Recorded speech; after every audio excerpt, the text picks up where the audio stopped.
A Moroccan bloke slips into Hartlepool and decides that it's the perfect stage for a total horror show. A local septuagenarian, a bloke in his 70s collecting his pension, becomes the unwitting star of this terrorist's tirade. He committed a European tour, right, complete with rejections from both Finland and Germany, until he saunters into Britain unasked in 2020. And guess what? We in Britain, like mugs, let him stay. We give him a bed, we give him board, we give him benefits in Hartlepool. And a North East man lost his life as a consequence. Here we are, his life snuffed out by Islamism, and the media, frankly, is about as silent as the G in lasagna. And meanwhile, another seeker of sanctuary lands here, and before you know it, he's sporting one of those Hamas headbands like it's the latest must-have from a fashion website. It's a really bleak picture, I think, as we see the likes of Jacob Rees-Mogg being swarmed by pro-Palestine protesters. The left has taken a really dangerous dalliance with extremism and Islamism, while our country's alarm bells are being utterly censored on this, and we simply can't talk about it. So I want to know when the reality check is going to bounce. Chloe, when will it bounce? I feel like it's never going to bounce, because it seems like no matter how many of these horrifying stories we get of people who have come here illegally doing horrifying things to people in this country, people don't seem to care and the boats don't seem to stop. It goes on and on. This comes in the same week that we've had the news of the Tunisian migrant being found guilty of wearing that headband in support of Hamas. What kind of culture are we importing into this country? It has to end. And this individual said that they were going to kill thousands more if they had a machine gun, and that he would have stabbed even more people if the knife hadn't cut his hand whilst he was stabbing this pensioner. So it could have been a lot worse than it already is. Ben, Leo, do you think actually that the likes of Germany being able to say no thank you, goodbye, does it suggest that actually we are an outlier within Europe for allowing some of the worst vestiges of humanity to stay here at our taxpayer dime? Very eloquently put, Sam. Look, I don't know what's going on. I don't think there's the political will to sort this out, because not only have the Tories allowed insane amounts of legal migration, 700,000 over the course of a couple of years, they also can't stop dinghies crossing the channel, just flimsy, inflatable dinghies. We used to rule the waves, rule Britannia. We conquered the world with our navy, and now we can't stop some dinghies from the local Tesco in Calais coming over. To me, it's very, very bizarre. In actual fact, it's so incompetent, it does make me wonder sometimes whether it's, intentional in some way. Because if you really wanted to stop the boats, all you have to do is adopt, and I've been saying it for weeks, is adopt the policy of Australia, which is turn them back, put them into very safe lifeboat-style vessels, and you can do that. People can say you can't do it under the ECHR. You can do it under the United Nations Law of the Seas, Article 25. You're stopping a boat's innocent passage if it's deemed to be a threat to national security. So you can do it. There's just not the political will. And as I said, because they haven't done it, and because of their behaviour, the government's behaviour with legal migration, it makes me think they don't really care about it. Before I bring in the compassion crazy in that side of the room, I want to go to the Conservative in the room. Now, 14 years of Conservative government, and this is just getting worse and worse, isn't it? And that's why people are tearing their hair out. Well, there's been a long-standing commitment to bring immigration down from the hundreds of thousands to the tens of thousands. That is. That was a David Cameron. That was a David Cameron. This is a headline. It's not a comedy show. That was a David Cameron pledge. And look, it's absolutely right that we need to control immigration into our country, particularly illegal migration. But the key point is making sure that people, these awful people, particularly that story that you just talked about. We heard another story. It was Abdul Zidi, that Clapham killer. Horrifying events that take place. People that should not be allowed. Alkaline attack. Exactly so. And but people that shouldn't be in this country, who are allowed in, should not be happening. And that guy was rejected on two counts previously, then became a born-again Christian, and used that as leverage to get into the country. And sorry, you sound like every Conservative politician over the past 10 years. You say all the right things, but ultimately it's it's hot air. It doesn't mean anything. And all that happens is more people lose their lives. Communities continue getting dismantled and disenchanted with each other. You know, you say the right things, but you're not trusted anymore. You and your ilk and your party are not trusted. It's been going on for years. And look, John Reid was the Labour Home Secretary who said the Home Office wasn't fit for purpose. It still clearly hasn't been looked at properly. It still hasn't got its act together. And that's I don't think it's an endorsement to say that after 14 years of power, with a great majority at the moment, that you've done nothing to fix a problem that was highlighted in, I think, 2006. Well, this government, I can assure you, because I worked in it for a temporary amount of time, that, you know, has done more than any other to try and get immigration under control. The figures are worse than ever. It has done more than most, and you know, Rishi Sunak should be credited for that. Charlie, they actually done. Well, give us some evidence. Well, they've made sure that people that are bringing in partners, if you're studying in the UK universities, that is being curtailed. There is a point-based system now in terms of getting into the UK. Before the election, though. It is something, you know, lots of things have been taking place, and these are just two examples. Right. Charlie, you might have been in the government, but nothing's worked. That's what's evident. You know, I don't accept what Darren says, where he says rather unfairly, this is a failure of the left. The Tories are in power and have been for a long time. It was your man, Tony started it. No, hang on. The problem with the boats was not only not happening under the last Labour government, it was a problem in trucks, which they managed to pretty clearly solve. The numbers crashed down for the number of people hiding in things like trucks and lorries and vans by new technology. But as David Cameron, the Foreign Secretary, said earlier this week, one of the reasons that we can't do what Ben says, which is to just send them back and France accept that, is because we have no agreement with France. When we were in the EU, there was an agreement, so we could turn the boats back.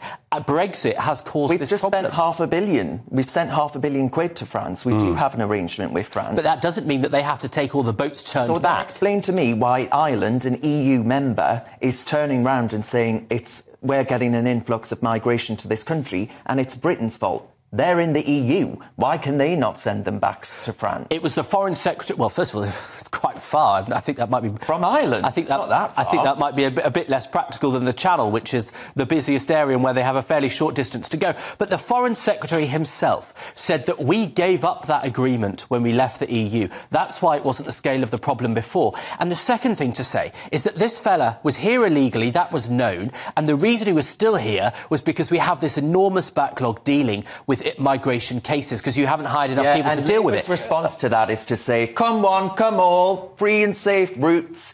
Stop talking about Labour, blaming Labour. The Tories have been in power for 14 years, some of that in a coalition. I'm not blaming Stop talking about Labour all the time. I'm saying Labour aren't even in power at the moment. Their solution to the problem... Who cares what their solution is? Well, because they're going to form the government. It can't be any worse. I think it's pretty important. It cannot be any worse than the Conservatives. Oh, please. It absolutely can be. I promise you that. Charlie. Well, I tell you what, the last time Labour was in power, migration was a third of what it is today. Right, OK. Who's going to go next, then? Well, let me take this up, because I think it continues the mounting defence for Rishi Sunak, because despite the breaking news this evening of a Conservative MP defecting to the Labour Party, a small Westminster bubble story, this is something that will not deter the Conservatives for continuing the fight to go on and win the next general election. This is the comeback for the Conservatives. It's a Rishi revival, spending 2.5% of GDP on our defence by 2030. That is something that is tickled the cockles of every Conservative supporter, including myself. It's a week where he has got through his flagship bill, his policy to stop the boats through the Rwanda policy, a deterrent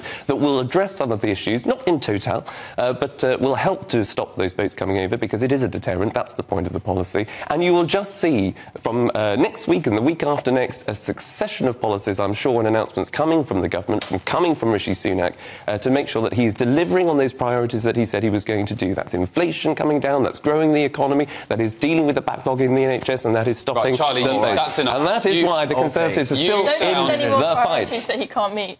Do we have actual Dan Poulter speaking to the Beeb? The party I was elected into valued public services. It had a compassionate view about supporting the more disadvantaged in society. I think the Conservative Party today is in a very different place.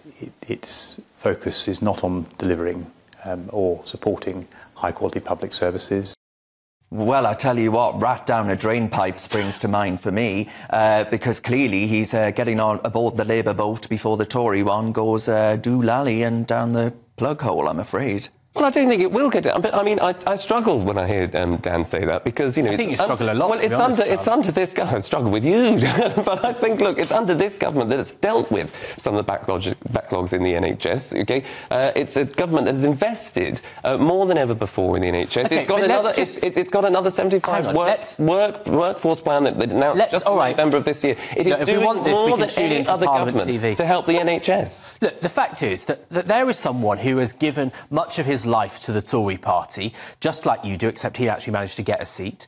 And he is saying there that he can't look his constituents in the eyes. I think he says he's a doctor and he knows how bad the NHS has got and that he can't justify it to himself. And so that's why he's switched sides. Do you not think that it tells an incredible story when someone who has given decades of their life to the Conservative Party and the Conservative cause sees that party as failing his own constituents? Why didn't he do that years ago? Why now, months before an election, when he's at risk of losing his seat? There's absolutely zero integrity from that chap. I'm sure he's a perfectly nice guy, by the way. But months before an election, you bail, you turn from a Conservative into a socialist Labour supporter. That is ridiculous. I don't believe you can change mindsets just like that. He is absolutely taking the mickey doing it months before. I think he's following what most people in the country are doing. If he had any integrity, he would have gone years and years ago. And by the way, Charlie, you sound like Comical Ali from the Iraq War. Everything's fine. The tanks are rolling in behind us. Baghdad is absolutely in ruins. And you're standing there saying, everything fine. The Tories are bouncing back. I'm not saying everything's fine. I'm not saying everything's fine. There are clearly huge issues and challenges in the country. COVID was one of those. And it was under this Prime Minister, who was the Chancellor of the Exchequer, the country down. who invested more than ever in the NHS to protect people's lives and livelihoods. Now, there's a bill to pay for that. It's a £400 billion bill, as you were just saying. That needs to be paid for. That's why you can only pay for that if you have a strong economy. But you also need then... We haven't got a strong economy. It's going at 0.1%. Inflation is coming down. Yes, but you wouldn't be growing the economy if you didn't take the policies and the approach that Rishi Sunak has taken. I'm sorry, Charlie, you and your party have consigned this country to 5-10 years of Labour, and it's unforgivable. With the majority you had in 2019, it's just totally incompetent. Sunak has been busy running, but I'm not sure it's running for election.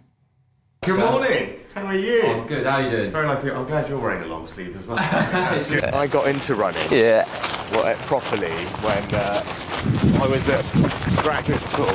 Yeah. And I took up running because my wife was the big runner. Yeah. Obviously, we weren't together at the time. But I thought I was trying to impress her, eh?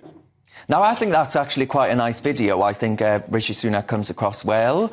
I'm delighted for him in that sense. But and for those who don't know, that was the hardest geezer who across Africa. Yeah, exactly. So has been pretty heroic to lots of people. So he's clearly trying to get that association. Which he's from your neck of the woods. He's from West Sussex. Yeah, he lives in my town. He's friends with a couple of my friends. He's very good chap. I mean, I quite liked that bit of content from Rishi Sunak. I think that on a social media level and the content he's producing is pretty good. But yeah, but I do feel like Rishi Sunak is putting all his work at the moment into trying to look like a cool guy who's down with the kids, when actually people just want someone who is competent and actually gets the job done. I quite like Rishi Sunak. I think he seems like a perfectly decent, capable guy. And in that video, if you watch the extended version, he talks about his Hindu faith and something called Dharma, which is connected with his faith. And he says that, as long as I can look myself in the mirror after a long Jeffrey or Jeffrey Dahmer? Oh, Ben. That's worse than my mental asylum job. Now, do you actually think, though, that Rishi Sunak should be running a sort of Silicon Valley company as opposed to, the United Kingdom? Probably. I mean, with wearing sambas with your suit and, all this kind of social media stuff, that's probably what he's angling for because he knows his time is up. I'm sure he's a perfectly nice guy. He seems like a good family man. But all this stuff, all these great policies, the defence policy is great, everything else, it's far too late. You should have listened to your members years ago when they wanted your attention. Instead, you ignored them. I was about to say something, how can I phrase this in a viable way? He threw it up the wall. Well, the majority. He's not been... He stabbed Boris in the back. He's been Prime Minister for not even 2 years, and I think he came in at a time where it was obviously very, very difficult. He's a man that, as you were saying, I don't think people dislike Rishi Sunak. I think people would rather have him around their dinner table for a night out than they would Sir Keir Starmer. Boring, snoring Starmer, I'd say. I can't believe how much you are defending a guy who can only meet 1 out of 5 of his priorities, most of which is supposedly down to the Bank of England. This defence stuff that you're saying is a win for Sunak. It really is too little too late. He had a perfect opportunity at the spring budget to bring up defence, which everyone was expecting. Didn't say anything, just came up with some fake tax cut, tried to trick us into think that we're going to end up with more money in our pockets. But actually, because of fiscal drag, it's not the case. So it was a rubbish budget. He had a good opportunity there to do something good. He didn't. It's only now at the last minute that he's decided to say, oh, actually, we'll put a date on it and say 2030 rather than say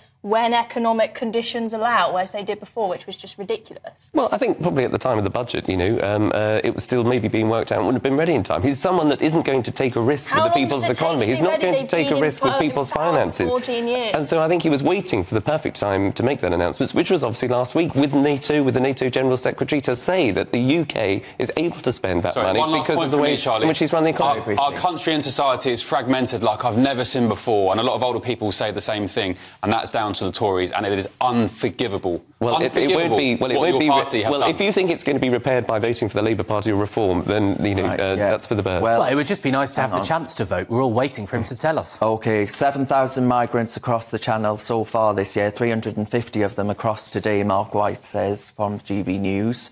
So, that pledge is somewhat snookered.